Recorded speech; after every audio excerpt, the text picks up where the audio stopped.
There are moments in life when we feel that everything we once dreamed of has vanished, that what we once prayed for with such fervor no longer has meaning, as if God had gone silent and our hands no longer had the strength to keep building. Maybe today you're listening to this with a tired heart, with trembling faith, asking yourself why something that once seemed so promised, so full of purpose, ended up fading away. But I want you to listen closely, because there's a truth that can change everything. The kind of faith that truly transforms is not the one that avoids the storm, but the one that resurrects what the storm destroyed. Maybe you've lost opportunities, relationships, health, direction, or dreams you once gave to God. Maybe your soul grew weary of waiting, and you started to believe it was too late. But there's something you must know. When God makes a promise, His word doesn't die. It simply waits for the exact moment to bloom again. That faith you once had can be rekindled today. And no, it's not too late for you. It's not too late for what God planned, because the same power that raised Lazarus from the tomb is the one that can raise your dreams buried by doubt, fear, or time. Part 1. When dreams seem dead. There are seasons in life when dreams lose their color. What once set your heart on fire now feels like a distant memory. Maybe you used to wake up with excitement, with plans, goals, and promises that made everything feel meaningful. But over time, disappointments, losses, and prolonged silence cooled the faith that once moved you.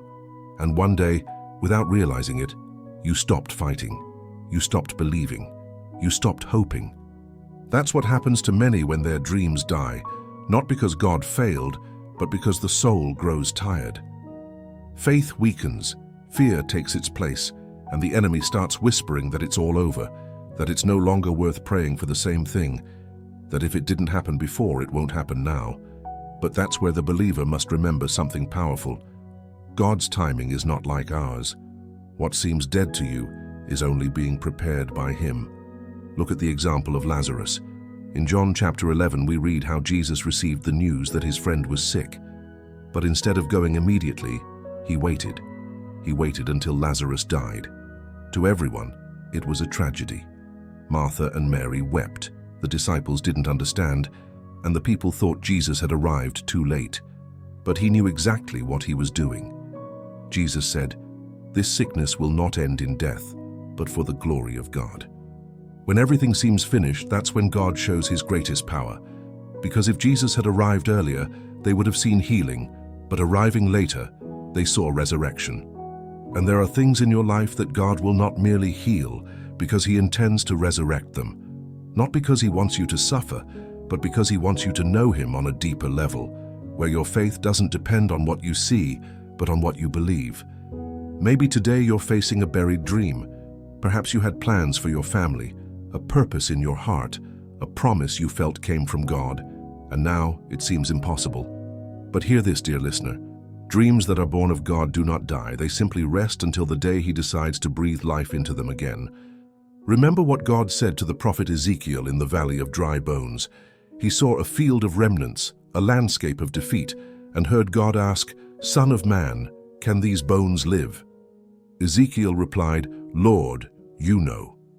And God said, "Prophesy to these bones and tell them to live."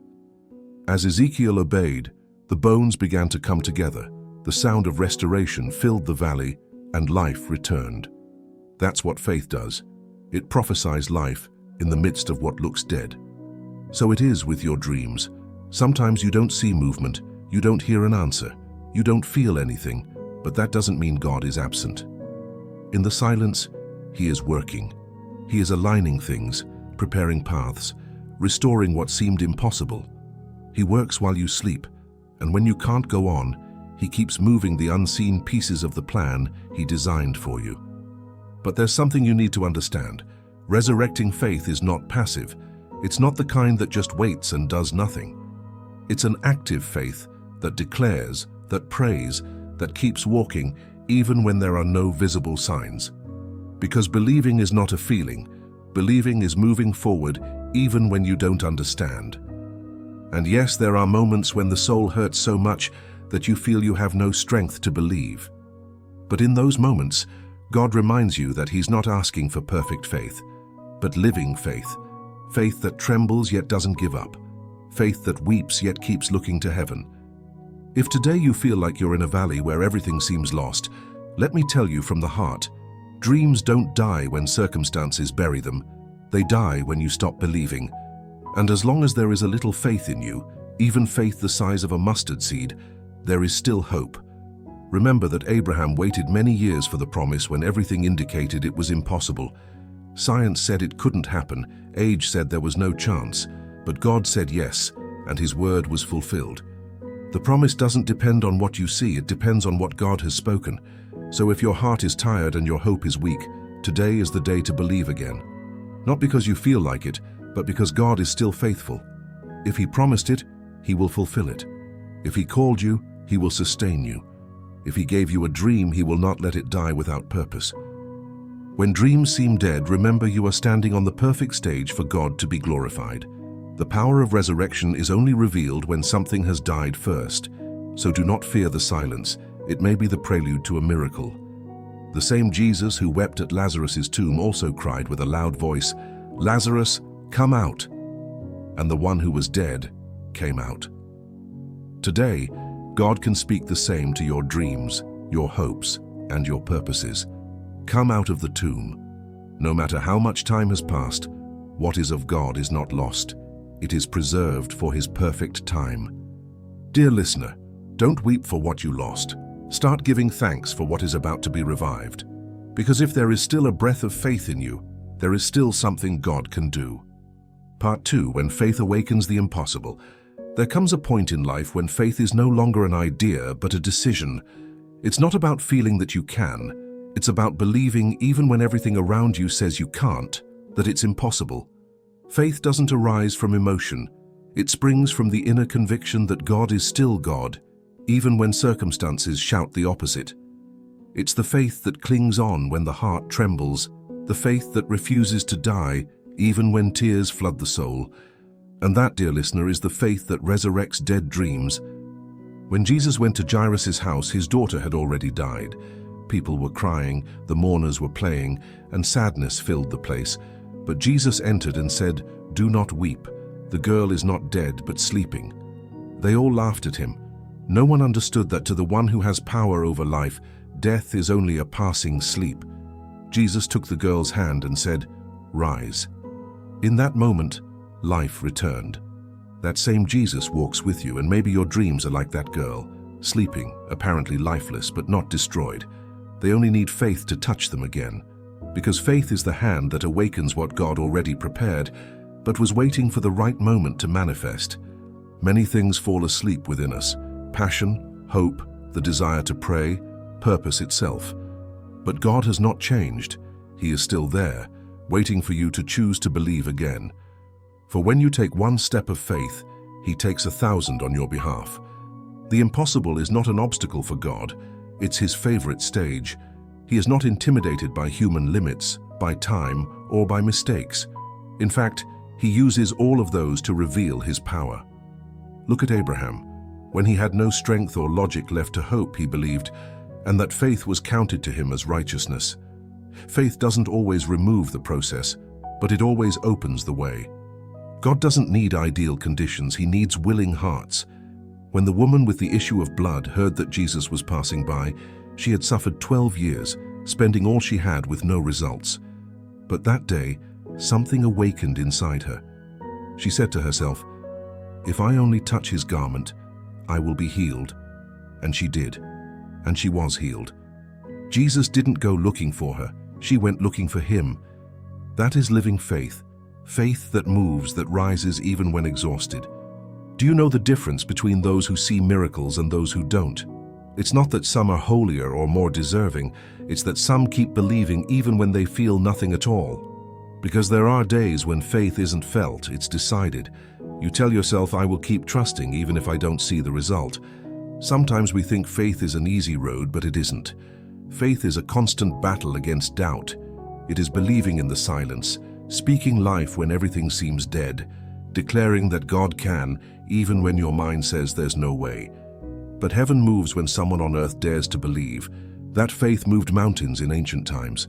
Faith led Moses to raise his staff before the Red Sea without knowing how it would open. Faith led Joshua to march around Jericho without understanding why God asked something so illogical. Faith led Noah to build an ark without seeing a single drop of rain. None of them had human certainty, but all had divine conviction. That same conviction can awaken in you today. When faith ignites, the impossible becomes the field where God manifests himself. He doesn't need much, only a heart that says, "I believe." Maybe they've told you it can't be done, that what you dreamed no longer makes sense, that opportunities won't come back. But remember, faith is not based on what people say, but on what God has spoken. And what God has spoken is not annulled by time or by your mistakes. God doesn't change his mind when you fail. He still has the same plan. He's just waiting for you to believe again. Sometimes faith feels like a thin, fragile thread, as if it could snap with the slightest breeze. But even that thread, if tied to God, is enough to hold you. Because faith, however small, connects your weakness to heaven's power. Remember Jesus' words, "If you have faith like a mustard seed, you will say to this mountain, 'Move,' and it will move." He didn't say you needed a mountain of faith. He said a seed would do.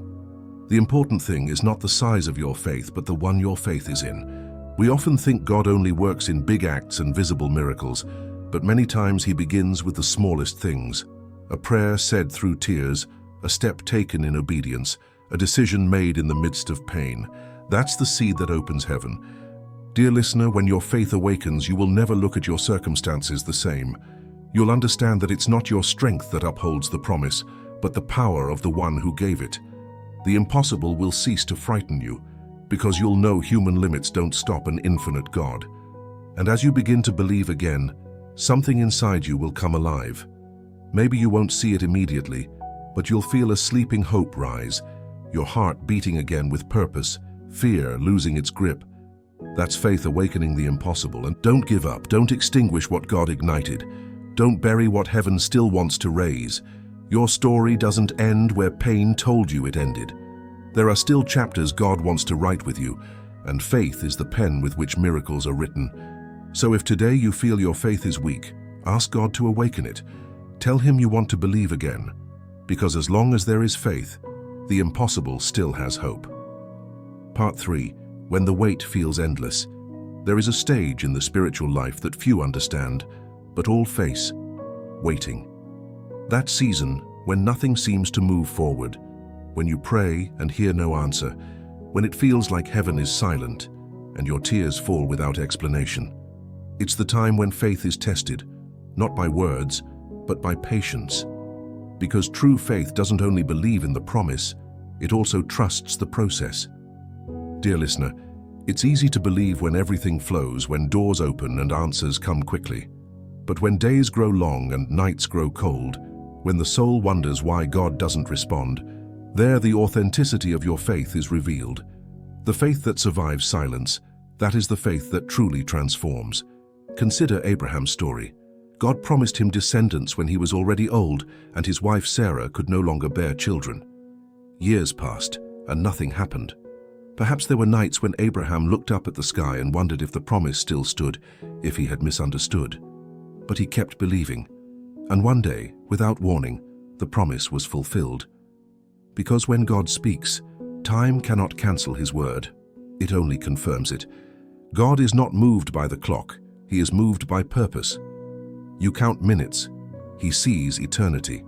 What looks like a delay today will be understood tomorrow as protection, preparation, and perfection. There are promises that don't arrive earlier not because God is late, but because you're not yet ready to carry them. Perhaps God hasn't given you what you long for, not because he's denied it, but because he's preparing the ground. If he gave it too soon, you might lose it. So he strengthens you first, molds you, and teaches you to depend more on him and less on your own strength. Waiting is not punishment, it's training. It's the gym of the soul where spiritual endurance is developed. It's where you learn to trust without conditions, to believe without evidence, and to love God even when you don't understand his ways. David was anointed king as a youth, but he didn't sit on the throne immediately. Years passed. He endured persecution, loneliness, and injustice. But in the midst of it all, he learned to depend completely on God. Had he reached the throne too early, he might not have had the maturity to rule. The delay wasn't a loss, it was a school. So it is with you, dear listener. If you're waiting for an answer today, don't think God has forgotten you. No, He is still writing your story, only He's doing it in the quiet. Sometimes God's silence isn't absence, it's construction. While you wait, He's preparing everything so that when the time comes, nothing will be missing, nothing will be extra, and everything will make sense. The problem is that waiting can wear you down. The human heart isn't built to endure long seasons without visible results. That's where frustration, fear, and doubt arise. But the Bible says those who wait on the Lord will renew their strength. It doesn't say they'll lose their faith, it says they'll be renewed. Because every day of waiting, though unseen, is strengthening your spirit. In those moments, it's vital to remember that faith is not only about receiving, it's about remaining believing when there are no signs, remaining steady when circumstances change, remaining in prayer even through a long silence. Mature faith doesn't look to results for comfort, but to God's presence. Consider Joseph. God showed him great dreams, but before seeing them fulfilled, he had to face betrayal, slavery, and prison. Anyone would have thought his story was over, that his dreams had died. But Joseph kept believing, and when the time came, God raised him from darkness to the highest position in Egypt. What looked like delay was actually the perfect path to the promise. Dear listener, the process sometimes hurts. Waiting can be one of the hardest tests because it makes you let go of control. It forces you to trust what you cannot see. But that is where genuine faith is formed. The faith that doesn't depend on a calendar but on God's character. The time you're waiting is not wasted time, it's preparation time. It's the span in which God works in what you cannot see, both outside and inside you. He not only prepares the blessing for you, He also prepares you for the blessing.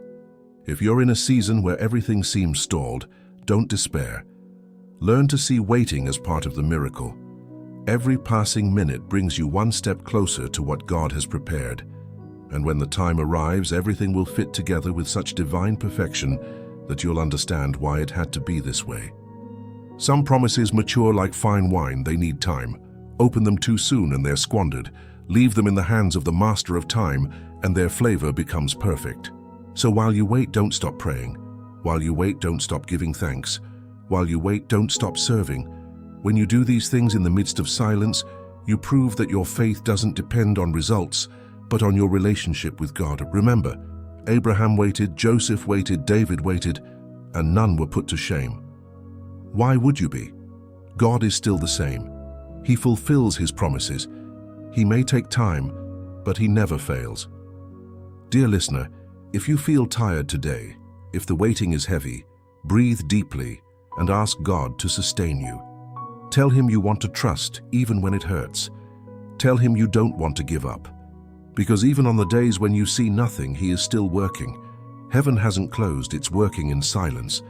And when the time comes, when the promise is finally fulfilled, you'll look back and realize that every tear, every night of doubt, every unanswered prayer was part of the path that led you to the blessing. The faith that resurrects dead dreams is also the faith that learns to wait. Because only those who know how to wait in faith are ready to see the glory of God. Part 4. When God tests you to restore you. There is a deep truth we often forget. Before God restores, He first tests. And He doesn't do it to destroy you, but to reveal you. Trials are not punishments. They are processes where God cleanses, shapes, and strengthens the heart of the one who will carry a new blessing. Every difficulty, every tear, and every moment of waiting are part of a much greater plan that, although you don't understand now, you will later realize had a purpose. Trials don't come to take away your faith, but to purify it. Faith that hasn't been tested cannot be strengthened. Just as gold is refined in the fire, true faith is affirmed in the midst of pain. God doesn't take you through easy paths. He takes you through paths that build you because He knows that what's coming requires a mature heart, firm faith, and a mind focused on eternity. Look at the life of Job. He was a righteous man, a man who feared God, blessed in all he had. But in a moment, he lost everything: his family, his wealth, his health. Everything seemed to collapse. Yet in the midst of his pain, Job did not curse God. He cried, he mourned, but he kept his faith. And in the end, God gave him back double what he had lost. The trial didn't destroy Job, it transformed him. The same is true for you, dear listener. Perhaps right now you don't understand why everything feels so complicated, why it seems like life has turned against you, why your prayers seem unanswered. But remember this, what hurts you today will teach you tomorrow. What looks like a loss today will be your testimony tomorrow. God doesn't test those he wants to destroy. He tests those he wants to promote. Every battle has a purpose. Every valley you walk through is building the strength you'll need to sustain the blessing that's coming. Because there's no victory without battle, no resurrection without a cross, no glory without a process. Even Jesus was tested. Before beginning his ministry, he was led into the wilderness, 40 days without food, facing temptation, exhaustion, and solitude. But that desert became the place where his identity was affirmed, and when he came out full of the power of the Holy Spirit. Dear listener, the desert is not the end, it's the training ground of the soul. It's where you learn to depend completely on God, where you discover that his grace is enough and his presence is worth more than any immediate answer. The desert is not a punishment, it's where the world's voices go silent so you can hear only God's. Maybe you feel like you're walking through that desert now. Everything feels dry, your motivation is gone, your strength is fading. But don't be mistaken. God hasn't abandoned you. He's preparing you. He's lifting you to a higher level of faith where you no longer depend on emotions, but on the conviction that he is with you, even when you can't feel him. In the book of Deuteronomy, God reminded the people of Israel why he had made them go through the wilderness, to test them and reveal what was in their hearts. It wasn't cruelty, it was formation. Because before entering the promised land, they had to learn to trust, to obey, to depend on daily manna, to walk guided by the cloud and the fire. And you, before receiving what God has prepared, must also go through that spiritual training. Trials, though painful, purify. They remove what hinders, strengthen what remains, and reveal what truly lies within you. When everything is fine, anyone can claim to have faith. But when everything falls apart and you still keep believing, that's when your faith becomes unshakable. Something powerful happens when you face a trial with faith. The enemy thinks he'll see you fall, but God uses it to lift you with greater power. Because every wound you heal becomes a mark of spiritual authority. And when you speak of faith, it's no longer theory, it's experience. Remember what the Apostle Peter said, "The testing of your faith produces perseverance, and that perseverance has a purpose, to bring you to maturity so that you lack nothing." So if you're being tested today, don't think God has left you. Think of it as him perfecting you. God is not against you, he is for your purpose. And even if you don't understand it, he is in control. There are processes that make no sense now, but one day you'll look back and say, it was worth it. Because you'll understand that if you hadn't gone through that trial, you wouldn't have known God's power in that way. Dear listener, every tear you've shed, every night you've spent praying without an answer, every day you felt like you couldn't go on, they haven't been in vain. God has seen them all. He doesn't waste pain. He transforms it into purpose. So if you find yourself in the middle of a trial, don't ask to leave it quickly. Ask to learn what God wants to teach you, because when you come out, you'll come out stronger, wiser, and full of faith. What feels like a wound today will become the doorway to your restoration. God hasn't forgotten you. He's testing your faith, not to measure it, but to multiply it, because after the trial comes the reward. After the fire comes purity. After the tears comes laughter. And after the cross comes resurrection. So don't fear the process, embrace it, because the same God who allowed the trial will be the one who raises you up with power.